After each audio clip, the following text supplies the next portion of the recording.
All right, what's up, everyone? Blake here. Welcome back. Today, I have a very special treat for you guys. We have Jerome Shaw on the show, and he is he is the man, the myth, the legend, chronic living expert, and author of many books on the subject. You might have seen him on other podcasts around the internet talking about breatharianism, and today we have the delight and the treat to have him on the show so that we can pick his brain and help progress along our journeys in this raw food lifestyle. Jerome, welcome. Thank you so much for being on the show today, man. How's everything going for you? How are you doing today? It's going amazing. The energy's raising and we're doing amazing, brother. Brother Blake, thank you for having me. It's an honor to be here. Awesome. Thank you so much. And it was such a delight to meet you. You guys, I just met Jerome recently at the Texas Fruit Festival. So shout out to Dave Escamilla and the whole bunch who put on the Texas Fruit Festival. Briefly got a chance to meet Jerome, and I immediately, without any sort of conversation leading into it, I was like, I need to interview you, Jerome. And he was like, and I'm like, I'm sorry to just like come at you like that. And he was like, no, I feel the energy. It's all good. So, and here we are. That was just like, actually, it started about a week ago was the fruit festival. So very recently, and you hopped right on the show, and we'll be doing more content together as well on Instagram and stuff.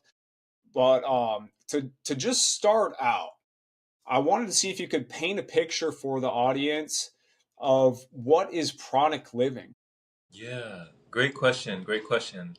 And I definitely just want to just mention that I enjoyed meeting you as well. I enjoyed and just respect the way that you approached, just standing next to you in the crowd while we were taking that big picture. They were overhead, they were on the top level, we were all on the bottom level in the Texas Fruit Festival, and they just took this huge picture of the crowd and I was standing next to you. And you were like, "Bro, you're Jerome, right? Like you're Jerome." Like I was like, "Yeah." I was like, "What's up, man?" And it was like, it was immediately love. It was just, we clicked, we connected, and it was all love. So I just appreciate just the wave of love that I felt from you, the energy that I felt from you, the vibrancy, the vitality, the vigor, and also just your figure. Like you said, you used to be so, big, like a linebacker, you used to be huge, but you were like, "Man, this is the most lean and mean machine that I've been, and it's the most clean that I've been, the most serene that I've been." So I really enjoyed just seeing your transformation, even not knowing all of the steps that you've taken to get to where you are. I could definitely feel, just from seeing in your eyes, just from seeing your smile, and just for feeling your energy, I know that you've come a long way. You've come a long way, brother. So it's awesome to witness that. It's awesome to witness. Yeah. Thank you, So Jerome. absolutely. Absolutely, brother. So chronic living, what people are calling, different terms, different, people talk about life force energy. People talk about, in China, they talk about chi. In India, they talk about prana. In Japan, they talk about ki. In Africa, they talk about ka. In Latin, I think they would refer to it as spiritus. In Greek, they would refer to it as pneuma. When we're talking about this life force energy, the breath, when we're talking about breath, air, in, you know, these two words, breath and air, are in this word. And if we're breathing this in, then we're breathing in the energy that makes the all, and even the small affects the all. And with every inhalation and exhalation, something is entering the body. There's some substance within the air that is entering the bloodstream, something that's powering the vessel. But the last thing that we leave and the first thing that we receive is the breath. When we come into this world, we come out, they slap the baby, the baby starts crying, and the breath comes into the body. And then, when we pass away, when we're laying on the bed, and people say we were with her till her very last breath. We stayed with her till her very last breath. So the breath is the most important. It's the most vital thing that we have, and it's constant. It's so consistent. It's so ever present. It's so perpetual. It's so continual that we usually take it for granted. We take it for granted that we're breathing constantly. People talk about going without food. Like, oh, how many days could we go without food? How many days could we go without water? But how many days could we go without breath, right? 0. Like, yeah, yeah. I mean, to my knowledge, like I test and find out. I'm definitely a scientist in my own laboratory when it comes to testing and finding out, but I haven't gone a day without breathing, to my knowledge. I've gone many days without food. I've gone days without water, but no days without breath. So we got to put breath at the primary substance, the primary order of importance on the totem pole. We got to give it its just due, the breath, for sure. So pranic living, when you're talking about prana, the life force energy, like pranayam, like pranayama, there's breath exercises to control the breathing, to control the breath, to expand the lungs, to open the diaphragm, and to really get deeper into this thing that we're talking about, prana, to bring in more prana into the vessel and to be a more pranic being. We can understand that we can derive nourishment from other sources other than solid food alone. So even like biblical scriptures, we don't have to live by bread alone. We can live by other means. We can live by other sources. There's other forms of nourishment all around us. And we see it all around us. The plants are using it.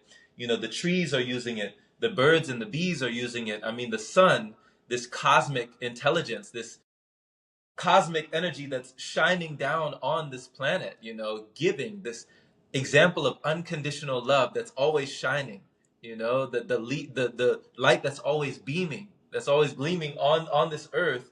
It's giving life to everything, even the fruit that nourishes us, it's sun kissed, it's been kissed by the sun. The plants that we eat have been kissed by the sun. And if you're talking about people who, well, I used to, very young in my early years, but not very very young, but all the way from from my beginning years all the way up until my late 20s, I was eating a very meat centric diet, a very carnivorous diet based on animal products. So I was eating animals that weren't necessarily eating other animals. Even the flesh, the beings that I was eating, they were eating from the earth. They were eating the plants. But what were the plants eating? Well, the plants were getting their energy from the sun, so why not skip the middleman? Is there a way that we could skip that process? Like, could we go straight to the source, like straight to that force that is shining down on us? And chronic living says, yes, of course, it's possible. We can go straight to the source. We don't have to busy ourselves with everything in between time. In the meantime, we can actually get it from the source itself, get it from the sun itself, get it from the air itself, and we can work directly with energy. There were yogis and sadhus and rishis and, renunciates, and these people that can go into the Himalayas, and these people that can go into the cave and breathe, and these people that have all that they need with the air and the energy that they receive, these pranic beings. There were, Bigu practitioners, Taoist masters, of Qigong. And, these Tai Chi practitioners, they're working with energy and they're doing Qigong to the level that they don't feel hungry. For some reason, their cravings go down. All of these things go down, and all of a sudden they're full. Their cells are satiated at a cellular level and a cellular level. They're just working with energy. They're just doing Qigong, but all of a sudden they have all that they need. And they're really like, do I need any rice? Do I need anything? Like, do I need anything else? I feel content. I feel full. Now there's practitioners in the West who have adopted pranayam and breath work, and their cravings are going down, their desires are going down, their addictions are going down, their afflictions are going down, and all they're doing is just breathing. Can you imagine just breathing? That's Something that we've been incredible. doing since the beginning, we have to learn how to do all over again. Like how the baby understands intuitively how to take deep belly breaths. For some reason, through the maturation process, as we mature, we start breathing through the chest. We forget the deep belly breath and we breathe in the chest, and we don't expand as much as we could.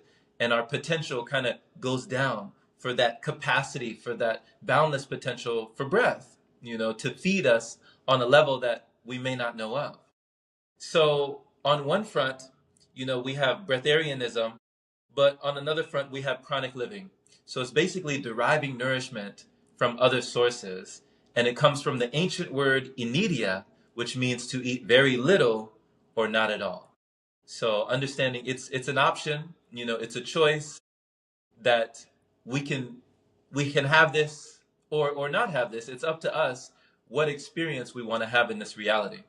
So yeah. That's incredible, Jerome. That was a beautiful tapestry of pranic living and diving into the background of how we've known for centuries, for thousands of years, that the human body can subsist off of this life force energy that is ever present in the atmosphere. And I just wanted to it sounds incredible. And to some people listening, it may sound incredulous, but to me, after, as you mentioned earlier, being on my journey and taking some fast, doing some juice fasting, water fasting, transitioning to the raw foods, mostly fruitarian now, I can feel how this is starting to become more of a reality in my world. And I just want to know, like, what are the benefits that you have and I say that knowing that, like, you're not doing it for some sort of benefit. I would imagine you're not doing the chronic living lifestyle, just to get this benefit. It's about a lot more than that. But for the listeners, what would they expect if they started to transition down this path, or even for myself, who's down this path a little ways, and I'm aiming more towards that direction? um is it creativity? Like, what are some of the things, because you're a very creative person yourself, and I want to touch on that more later, but let's address some of the benefits first. Yeah, for sure, Brother Blake. And I want to preface this also by saying that I do consume today, I do consume now. This year, I started back consuming. So the longest period that I did go without solid food was 2.5 years.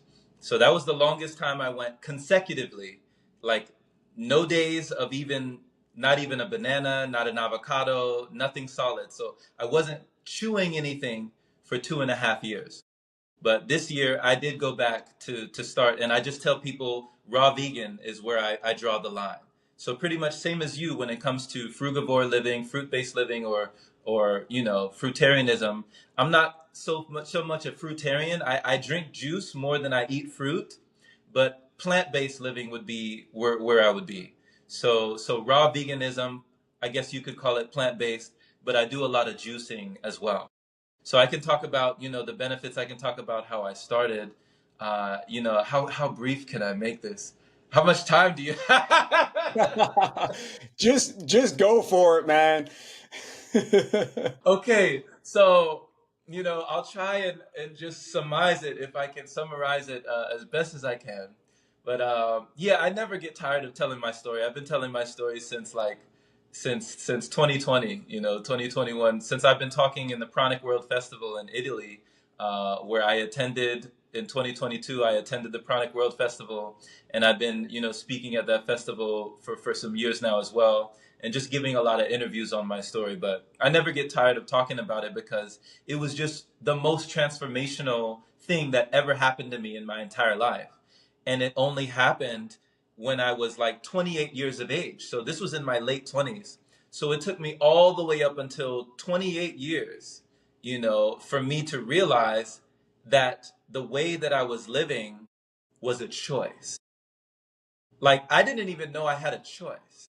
I mean, I knew there were options, but I didn't know there were that many options. I didn't know, like, literally so many things that I was doing, so many things that I was chewing were just completely unnecessary. It was just totally unnecessary. It was like a conscious or unconscious choice that I was making day after day after day after day after day.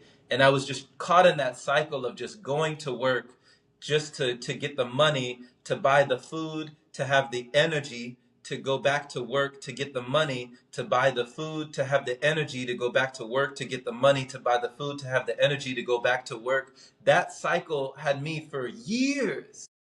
I mean, years, you know? And I know that cycle has people for decades where they think that they have no other option. There's no other option. You know, what else am I going to do? I got to eat. I got to put food on the table, right? I got to be willing and able. We got to put food on the table. We got to go to work, right? We got to be slaving and all of these cravings and all of these savings, right?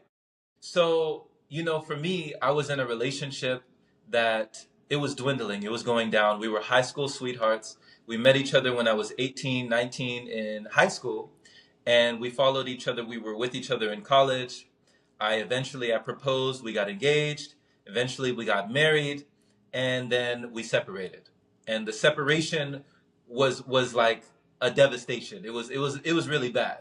But by the end, we went from friends to like lovers to spouses to roommates. We were just roommates, you know?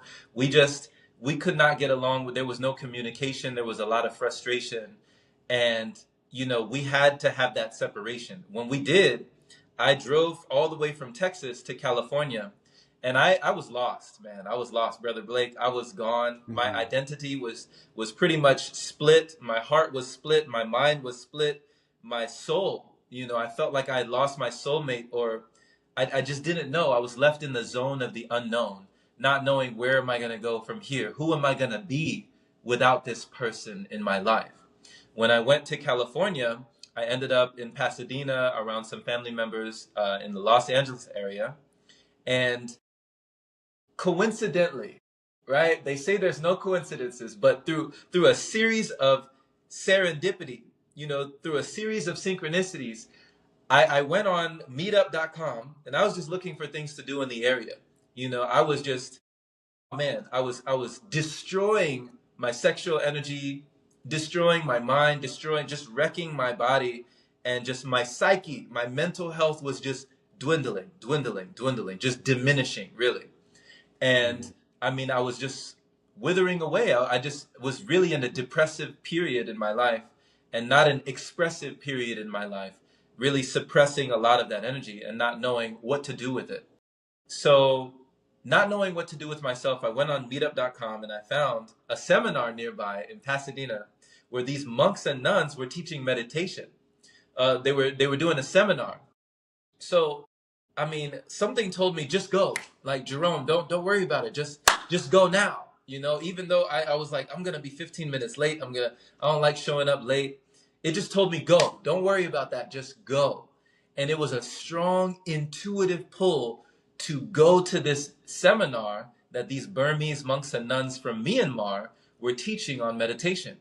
I show up at the seminar, I get out, I go in, and I'm one of the only English speakers there. I mean, I think I'm one of 3 people who are probably from America. Everybody else is from over there. They're from Burma. The monks and nuns, the men and women, they all have shaved heads. They're wearing red robes. They're like, you know, they're in like a monastery, like a meditation center. And it was called the Barwa Mindfulness and Detachment Center. And I believe it's still there. They have centers in, first we stayed in Arcadia, then they had me in Baldwin Park, and later on they had me in their property in Lake Elsinore. So I just met these monks and nuns. They were teaching me reasons why we suffer, all sorts of things about meditation, the Eightfold Path, these precepts, these Buddhist principles and teachings that, you know, this was the knowledge that I never learned in college, right? This was not Right. the conscious curriculum that I was used to in my consciousness. I was not accustomed to this. So this was very like enlightening for me in many ways, in more ways than one. And I just sat down and I listened, and I was like, oh my gosh, this is awesome. You know, this is very illuminating. And I remember the Sayerle Kiki, Sayerle Damatangi, she told me, hey, Jerome, if you want, you know, she just threw it out there, Blake. She just threw it out there. She was like, you know, if you want, I mean, you can stay here if you want. Wow. I was like, what? You know, like, what do you mean stay That's here? incredible. She was like, yeah, like, you know, we got a place over there in the corner. You know, you can stay over there. You can meditate over here in the Dhamma hall. You can sleep over here. We got a refrigerator in the kitchen. You can eat over there. You can have tea over there. You can be over there, you can be over here, you know, whatever. You can come in, come out, you can bounce, you can whatever you want to do. Is this place is yours. Like our house is your house. And I was like, what do you mean? You know, like I'm a stranger. A complete stranger. And they're like letting me into their place and saying I can stay there indefinitely. No time period, paying no rent, no strings attached, in the heart of Los Angeles, California, where people are slaving to pay rent, where people are getting by paycheck to paycheck. They're telling me I could just stay there free of charge. I'm like, what? You know, so it melted me, like my heart melted.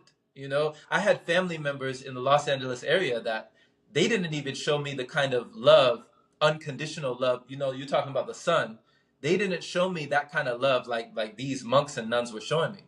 So I stayed there for a while with them, just monitoring their movements and maneuvers throughout the matrix, watching the way that they would meditate, watching the way that they would do alms round and collect donations, you know, just bare feet walking on the street, just collecting donations, watching the way that they would naturally fast every day, just a part of their principles, just a part of their, you know, just a part of their lifestyle. You know, they would naturally fast before noon. They would have all of their meals before noon, and then after noon they wouldn't have anything. So that would be for more meditation, for more high vibration afternoon. So I soon started fasting, and I started fasting just seeing how they would do. I started fasting nothing afternoon, but then I heard one of the nuns tell me, "Hey, Jerome," while they noticed that I was fasting and I was on a liquid diet just for a short period of time, they said, "Do you know that there's people that don't eat and drink?" Because their chief monk Sayadaw, he was on a liquid diet for 2 years at the time, back in 2019. And I was like, what do you mean he hasn't eaten for 2 years? They said, yeah, he's only had liquid for 2 years. I said, that's crazy. Is that possible? Can he really, is that healthy? Right? You know, I'm thinking of all of these questions. And they're like, yeah, not only is that healthy, but, you know, there's people that don't even eat or drink. I'm like, wait a minute. What are you talking about? Like, what do you mean don't eat or drink? But something in my consciousness, something was ready to accept a new idea that I had never accepted before. Something inside me was ready. And so I said, okay, let me find out about this. And that was 28 years, you know, back in 2019 when I was 28.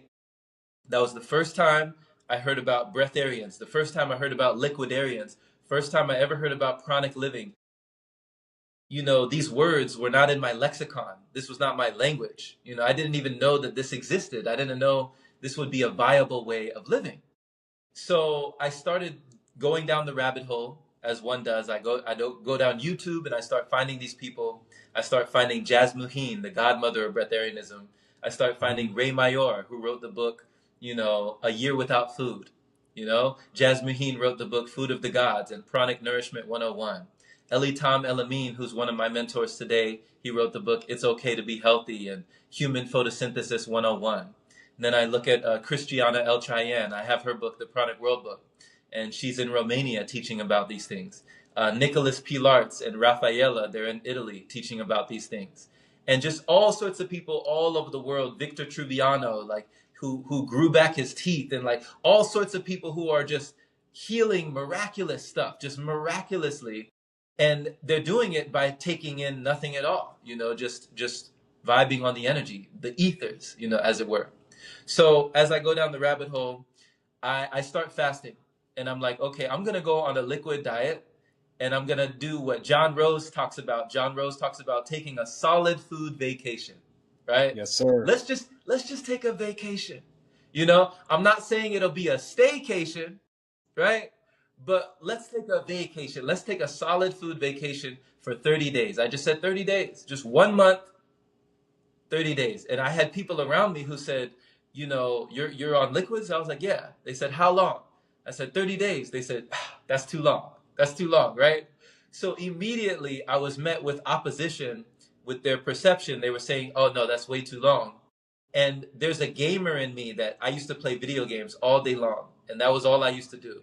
So there's a challenge accepted inside me that when you tell me I can't do something, watch out. You know, just wait, like Watch watch out. me. You know, I'm gonna do exactly that. Like you just gave me a dare, like you double dog dared me to do this. Get ready. You know, you better not bet against me because I'm gonna do it. I'm gonna make it happen, right? Let's So that go. was me with that 30 days. And so they put me up in their property in Lake Elsinore, which is like all this acreage on the mountain, on this hill in Lake Elsinore, overlooking the lake. And it was actually donated to them for all the good that they did, all the service that they did. Somebody just gave them acreage of land and property and a whole big house on the hill. So I'm manifesting at such a rapid rate already. I was telling my friends when I got to California, you know, one day, I'm thinking it's going to be years later. One day we're going to be like those people in the houses on the hills. And one day we're going to be like the rich and famous. And one day we're going to, well, it was that year, it was later that year that these monks and nuns have me in their home, this 3-story house, like it was like a mansion, felt to me like a mansion, but it was overlooking the whole lake on the mountain. So I literally manifested being in the hills, like on the house on the hills, like I talked about. But I had no responsibilities. I had no job. I had no family. I had no children. I had just me, myself, and I to just work on myself. Every day I meditated. Every day I exercised. I would walk. Every day I was doing just different calisthenics. I was sun gazing. I was gazing at the sun every rising and in the evening as well. I was, you know, listening to pranic talks. I was taking a lot of walks. I was listening. I was journaling. I was reading material. I was doing all sorts of stuff to just change my whole body from top to bottom. And most importantly, I was fasting. So I was letting go. So during this period, I was liquid for those 30 days. The first 2 weeks were the hardest. So solid stuff kept coming out of my body. Even though nothing solid was going in, solids were coming out at a continual rate over those 30 days. The first 2 weeks, very fatigued, very lethargic, very sluggish. And then towards the third and the fourth week, energy started to come online. Things started to pick up. I started to feel that vitality. I started to feel that energy. And I feel that I purged and got to a level of detox and purification where the light now could come in. You know, the energy could come in. And I was now a proper vessel or container for that pranic energy to flow more effortlessly through the channels, you know, through the chakras, through the energy centers. So that was when I started to feel, oh my God, it was like superhuman. I felt superhuman because, first of all, I wasn't going to sleep hardly, I mean, for maybe like 2 to 3 hours, but I felt completely charged. Like when you plug your cell phone into the wall, it's at 100%. It's not going to go any further. So I would go to sleep for like 2 to 3 hours and I would wake up and I would feel like at 100%. And I'm like, I'm looking at my watch, I'm looking at the clock, I'm like, the sun's not even up yet in the sky, and I feel like I can just I can seize the day, like I'm ready. And I'm like, what is going on with body? What's happening? And my body's just answering me like, hey, Jerome, we're ready to go. Like, what do you want to do? Like, you know, we got all this energy, let's use it. And I'm like uncomfortable because I had never been awake for so long without it being labeled as something negative. You know, usually we Exactly. think when we're up at those odd hours in the rising, when we're awake and everybody else is asleep, we think it's insomnia. I'm an insomniac now. You know, what's going on? I can't go to sleep. I should be tired. I should be sleeping. I should be resting, you know? But since the body was not digesting, it was already rested, you know? It had much more that I was investing because it wasn't digesting all of that stuff. So since I didn't have all of that stuff in my body, all of that energy that could be devoted for breaking it down was actually being lifted, and I was being gifted, and my reality shifted in a major way. So that's just the beginning. And then later on, when I met Ellie Tom later on that year, I had my first pranic retreat. I started tapering off, lightening up little by little by little, going even more liquid. I felt so good that first month that I extended it to 3 months. So I ended up going 3 months without solid food. Then I did go back into eating solids that towards the end of that year. but I just didn't like the way that I felt. I kind of missed the feeling that I felt when I was on liquids because I had so much more energy, so much more purposefulness, so much more fulfillment. I knew what I needed to do and I had the energy to do it. And it felt like a soul calling. It felt like something that my soul was yearning for and I was burning for. And I was learning, like, how can I operate in this space where I don't have to eat all of this stuff? Like, I don't have to, go and just spend all my energy on these things that were just dense and weighing me down. Now I can feel so lifted with all of this. So when I went to the retreat with Elitom and we are just working with the energy, that was when I went the longest time without food and water. So what we call dry fasting or dry feasting or air feasting, pranic days, freedom days, we call it different things. But I went 2 weeks with no solid food and no water. So no calories going in, but I was high. I was like, there was no end, it was, and it felt like I could just continue. But the things that I was doing breath work, we were doing energy work, we were doing Qigong, and we were exercising every day and we were getting out into nature. And this was in the early 2020 in January when everybody had the masks on. They were all talking about the pandemic. It was like 6 feet, the corona was going around. So everybody was worried on the outside. But at this retreat, we were just building energy on the inside. We were in our whole separate world, in our whole separate reality. And that's just when, everything got very trippy after that. And I started to not really know anything. I started to be very humbled by the experience because it made me wonder, like, okay, if I'm still alive after 2 weeks, no food and water, then what else don't I know? I don't know anything. What are these nutrients? What are these vitamins? What are these minerals? What is this? What is this? I don't know. How am I getting healthier and healthier without consuming the thing that they say we need to exist? They say if we don't have this for 5 days, we die. If you don't drink this for 3 days, you die. That's it. And I'm like a walking contradiction of all those programs and beliefs that had been installed previous. So that's just as much as I can say right now until if you have any other questions on top of that. But yeah, thank you for bringing me down memory lane. Yeah.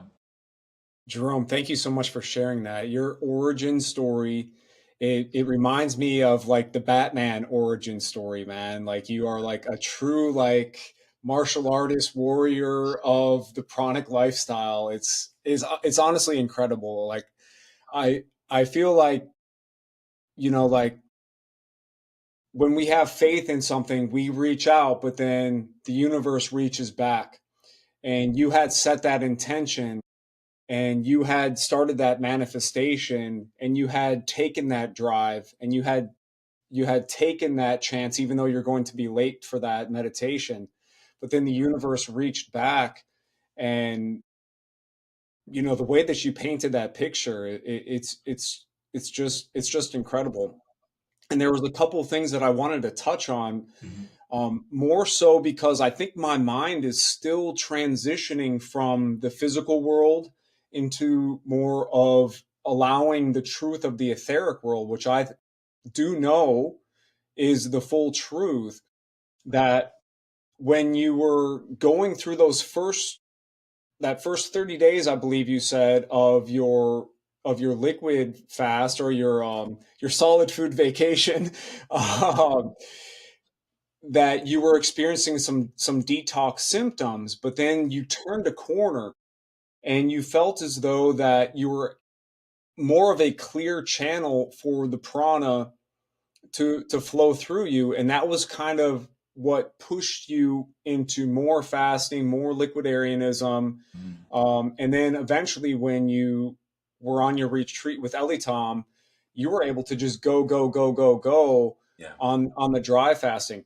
So, how important is it that if one wants to continue progressing down this lifestyle and towards more pranic living, how important is it for them to clean out their body and embrace the raw foods, embrace the juice fasting? It sounds like you removed a lot of mucoid plaque, which I Yeah. have as well. Yeah. And that's just an amazing experience in and of itself, For sure. knowing that that stuff was inside of you and it, for how long.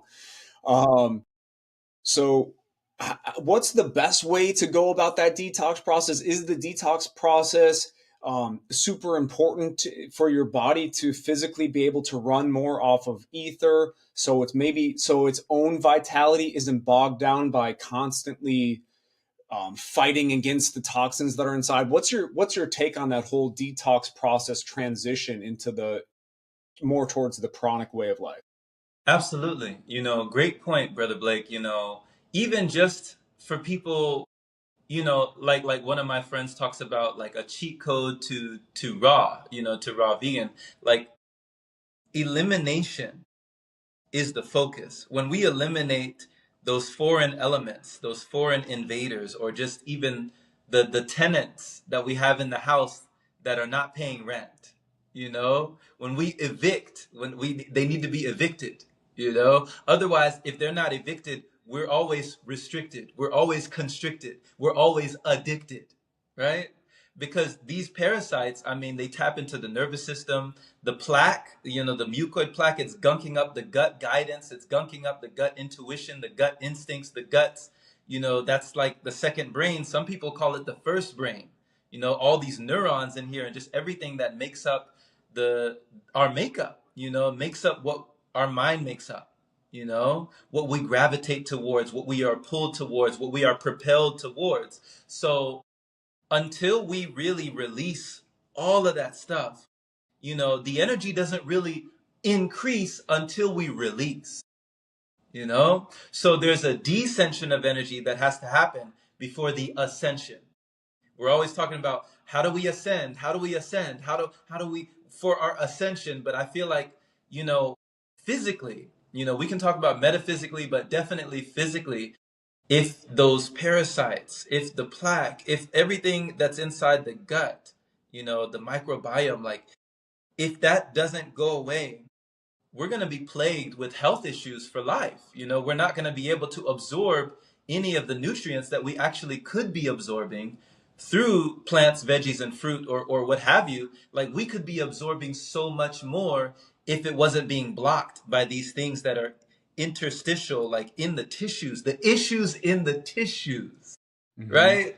Inside Mm-hmm. the body, we got to get rid of that. So that's pretty much the primary order of importance when it talks about that. But also on the back of that, if you're going towards a pranic way of living, then you got to also shift the mind. As you're shifting the body, it's going to shift the mind regardless. What takes place in the body takes place in the mind, and vice versa. So if it has an effect on the mind, it has an effect on the body. Vice versa, if it has an effect on the body, it's affecting you mentally as well, psychically as well. Your psychology is being manipulated. So we can do it both ways. So while you're eliminating from the body, from the gastrointestinal tract, from the colon, from the large and small intestine, from all of this gunk that's been gunking up the guidance for who knows how many years. Like you said, for most of us, it's been decades. We have no idea how long. I mean, you walk about 25 feet and turn around, that's your large and small intestine right there. you know like it's long, and we have the Yeah. capacity to hold on to these things that just rot, and they just stay and decay in the body, and they can stay there for years. you know so I mean, it's even your trauma. The stuff that stays for years is all of the fears, all of the worries, all of the doubts that we don't let it out. You know, all of this emotional pain, all of the stuff that we've suppressed and we have not allowed to bubble up to the surface. Everything in the body keeps the score. The body keeps the score. So the subconscious mind, it retains everything that's ever happened to us, or happened, at any point in time during our lives. It's stored in the body. So that information, like they say, food is information and information is food. So changing what we put in the body is changing what comes out. Garbage in, garbage out. But if we put enough good in, enough good will definitely come out the body. So moving towards a pranic way of living, then you're talking about also changing the consciousness. What are the programs, the ideas, the ideologies, the concepts the, the communication, the things that maybe we were taught or maybe we bought, the things that we've been told and we've been sold over the years about nutrition, about vitamins, about minerals, about protein, the programming around all of these things that we think that we need just to survive, and not really understanding how can we thrive, not just to be surviving, but actually to be thriving, and high vibing, throwing out all of the junk, defragmenting the computer, clearing the cache, dragging it over to the recycle bin and clicking empty, emptying it out, right? We have to do that with all the ideas that we've amassed over the years and just go back to a blank slate, tabula rasa, just wipe the slate clean and say, I know nothing. Okay, go back to square one and just humble yourself to just say, okay, you know what, body? I trust you. You've gotten us here this far. You've kept my pH levels balanced this far. You've kept me in homeostasis this far. You've kept me alive this far. Against all odds, I'm still Exactly. here.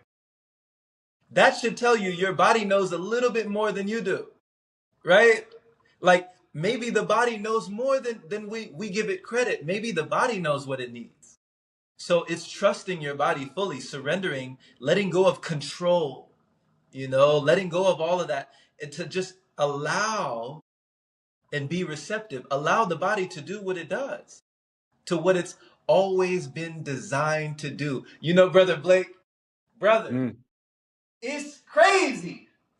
It's like today, in this day and age, you're like a conspiracy theorist if you believe that the body is able to do what it was always designed to do. They call you a conspiracy theorist. You're a conspiracy theorist, right?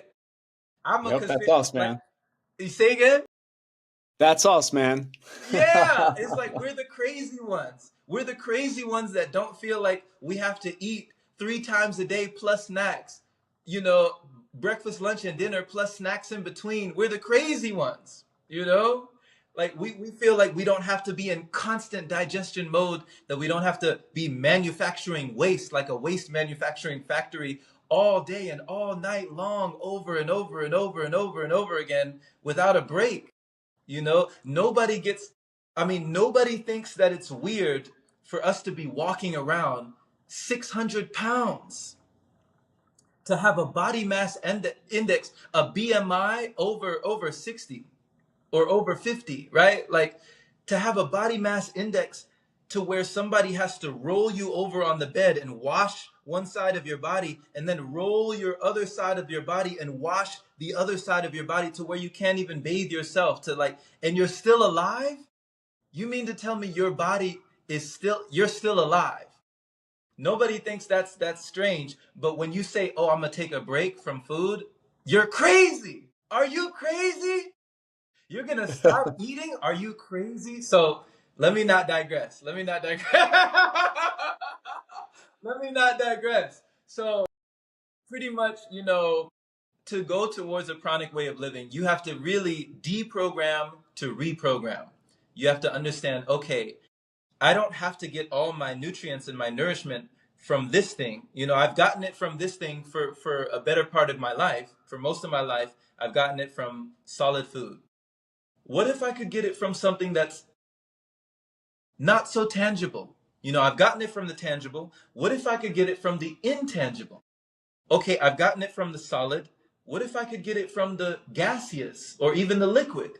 Okay, I've been rational. What if I start being irrational? Okay, I've been logical, but what if I start being illogical? Right? Like what if I start just taking my mind and just placing it outside of the box that I've been held in for so long, and just imagine, just using my childlike imagination that was able to play the whole entire day without worrying about food. When I was a little kid, I could play all day in the backyard. I could play all day in the forest. I could play all day around trees and the birds and the bees and the grass and the leaves, and I wasn't worried about food. The energy was there. The vibrancy was all there, But it's like over time we forget this awareness.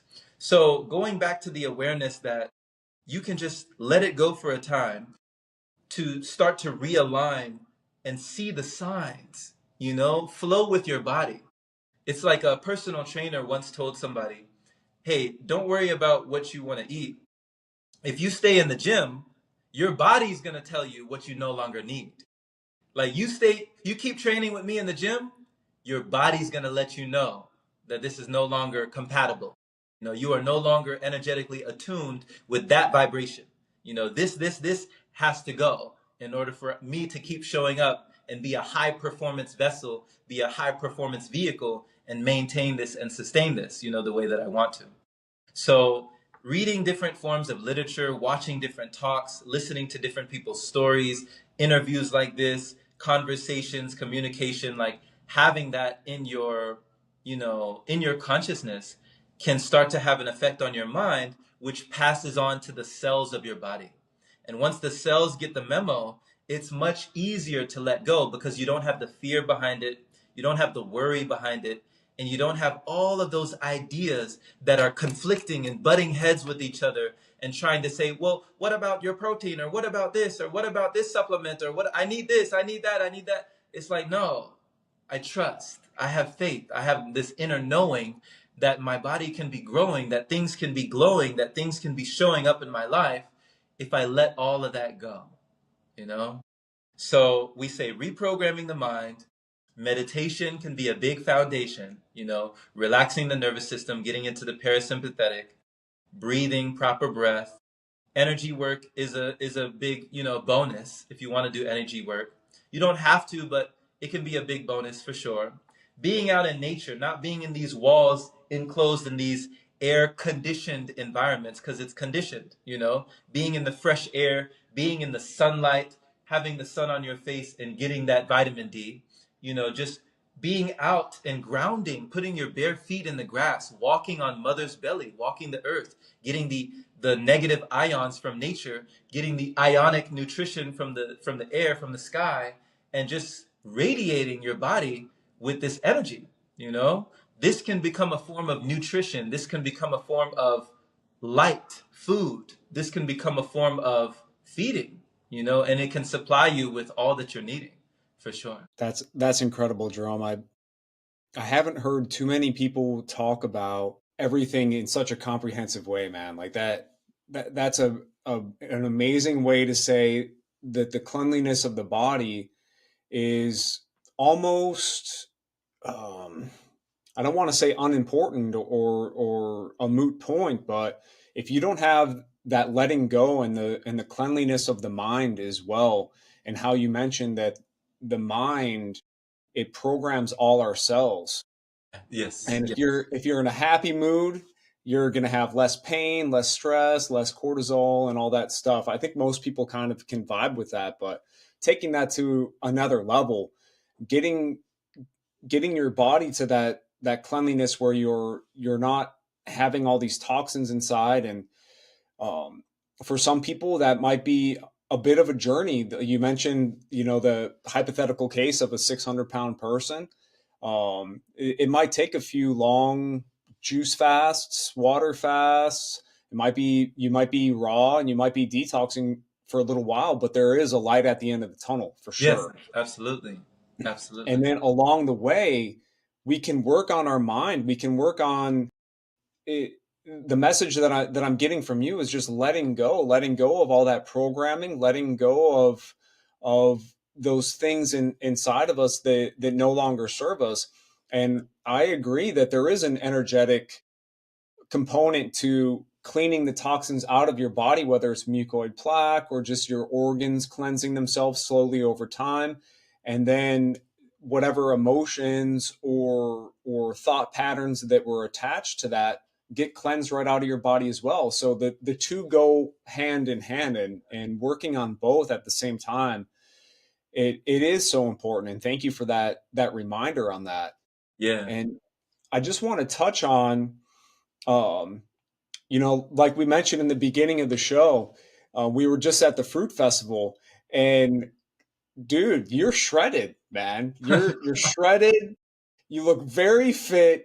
You do not look like a person who, did not have solid food for over 2 years. And I just want to say that that's impressive.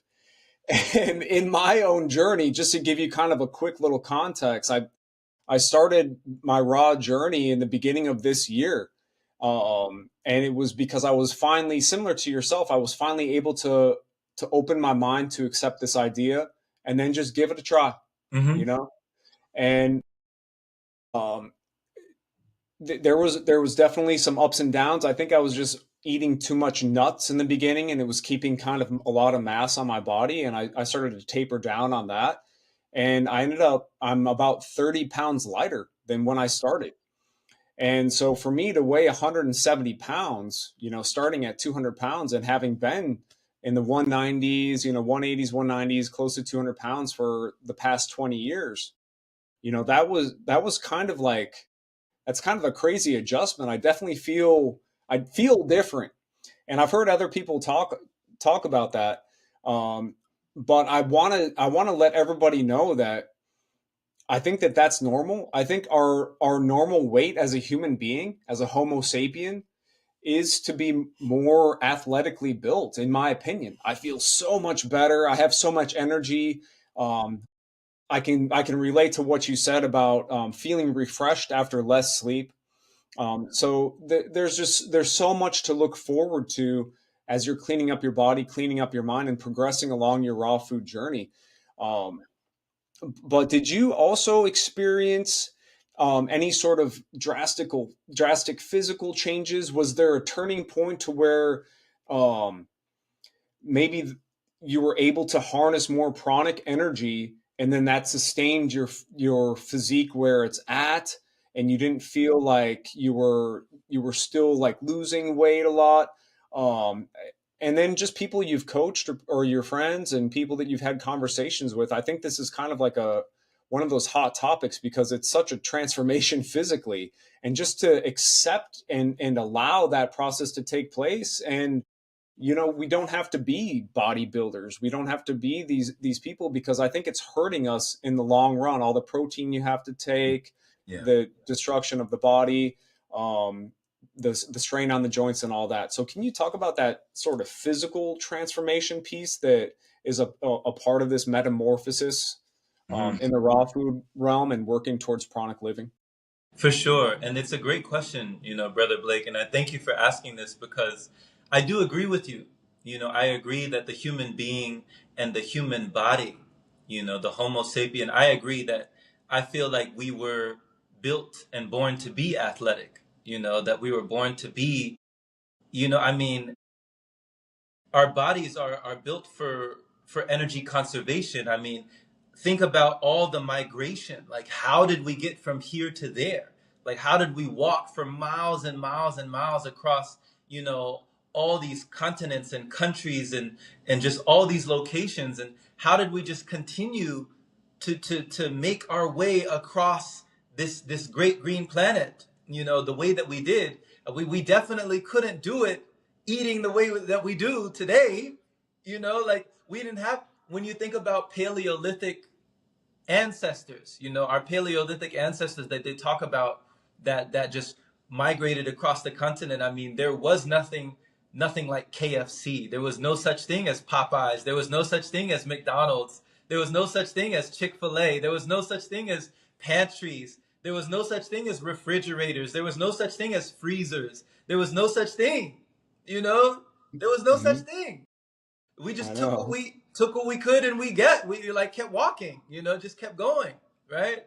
So we were always built to be in movement. And movement, you get a lot of improvement when your body's in movement, you know? Like, you can, meditation is really great. Of course, there's a lot of illness that can be let go within stillness. And there's a lot of violence we can let go in that silence. But there's a lot of improvement with movement as well. We need both. We need that balance. So I feel like, if you're able to move, if you're able to walk, if you have the blessing of two legs, two hands, 2 feet, if you can walk, that we're built for that. My family would get on me all the time, Brother Blake, all the time. I would walk to the store to grab my juice, to go get my juice when I was living with my family. And it's crazy because, they're all like animal eater. They eat all kinds of animals and everything. Like I come from that. I was raised on that. So they eat everything that I used to eat as well, but they have all the health problems that I no longer have. But when they see me and I'm out in I'm out in the sun and I'm walking to the store to grab my juice and I'm walking back. Now it's only like a mile and a half, but they're like, Jerome, we have perfectly good vehicles in the driveway. We have perfectly good cars. You could just take a car. And I'm like, this is my car, you know? Like they're like, look at the Exactly. vehicle this is my vehicle. And they're like, why are you? I'm like, this is the only car that I have. This is the one vehicle that we get in this life, and we have to maintain it. No one gives you a manual on how to maintain your vehicle, but once you lose this, it's gone. You don't get a replacement as far as I know. As far as I know, there's no replacement. So when we're talking about, the longevity of this vehicle, even what is that car? Ford. I think it's called Ford. It built to last. There's like some car with a slogan built to last. And Yeah. somebody had like an old Ford or like an old truck or some vehicle that was like years and years ago, like decades ago, generations ago. And they've maintained it. Like they just did exactly what they needed to do. They always kept it tuned up. They kept the oil right. They changed it. They made sure everything was right. And even though it's got so many miles on it, it's still working. It's still functioning. Well, the body is like that too. I mean, the body can function for a long period of time if we don't wear it out. If we don't wear it out with all sorts of stuff that we do. So physically, I definitely went through bodily changes for sure on a physical level. When my body was shifting into more of a liquid lifestyle, the weight dropped from my body because the waste came out of my body. So it wasn't all really like the weight in my body, it was the waste in my body that was eliminated. That was what contributed to me stepping on the scale and saying, "Oh wow, that's a lot. That's a long drop," because I had more waste in my body than I even realized. But then the way that it finally stabilized, I had to find self-love with who I saw in the mirror. If my perception, what they say is, when we change the way we look at things, the things we look at change.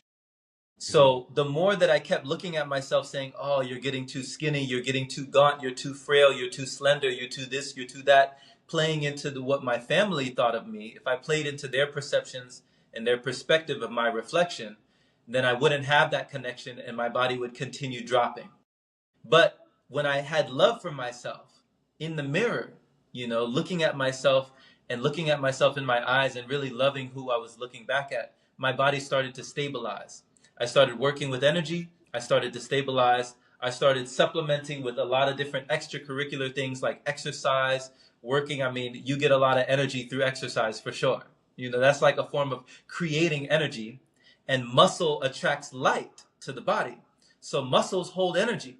I mean, if there's more for your cardiovascular system, if your blood is pumping, more efficiently and effectively, it's going to draw energy to the body. It's going to draw light to the body, and it's going to allow you to perform at a more optimal level for sure. So you don't have to have inordinate amounts of protein and inordinate amounts of calories and inordinate amounts of carbs and all sorts of stuff to still be functioning at an optimal level. We know, you and I, from seeing people at the Texas Fruit Festival, there's people in all shapes and sizes living on fruit. There's people in different shapes and sizes living on plants, living on veggies, living on all types of different consumption. But it can be done, just like this person can have muscles, with only plants. This person can have muscles on fruit. And now I know from my mentors, we can even have muscles with nothing at all. So it's like, what Wow. is that? What is actually making it up? Somebody asked him, how do you build muscle when you're not drinking and eating? Like, how do you build muscle? And he famously told him, hey, go pick up that chair.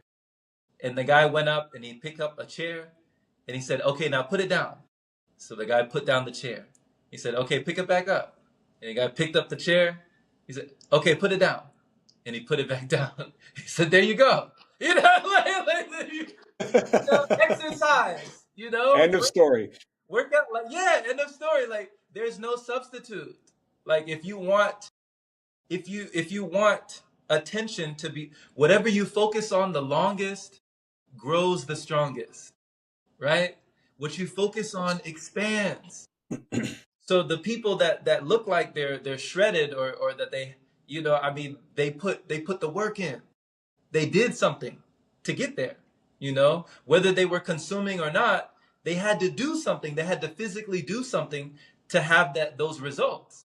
So I can imagine, I mean, when we were walking around, like, not decades, generations and generations ago, centuries ago, eons ago, we had the body type, the muscular structure, we had the physical capability to go a long time without food.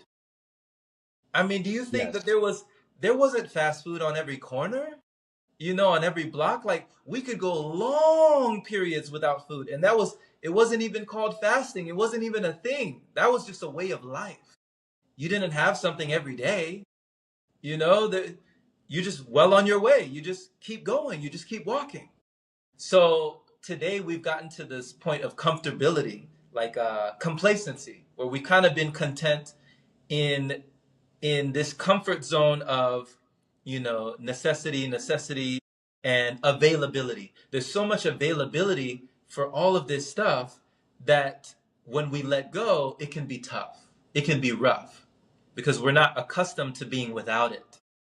But the body can keep going. The body can do so much, but it's the mind that has to get out of the way of a natural process. Exactly. I could not agree more with everything. I'm a former yoga instructor and personal trainer, and the number one thing for my most successful clients was getting their mindset right and releasing the need to satisfy their family by eating these big meals, or to be playing this provider role, and that they had to, put so much on the plate just to make sure that everyone was good and all and everything like that.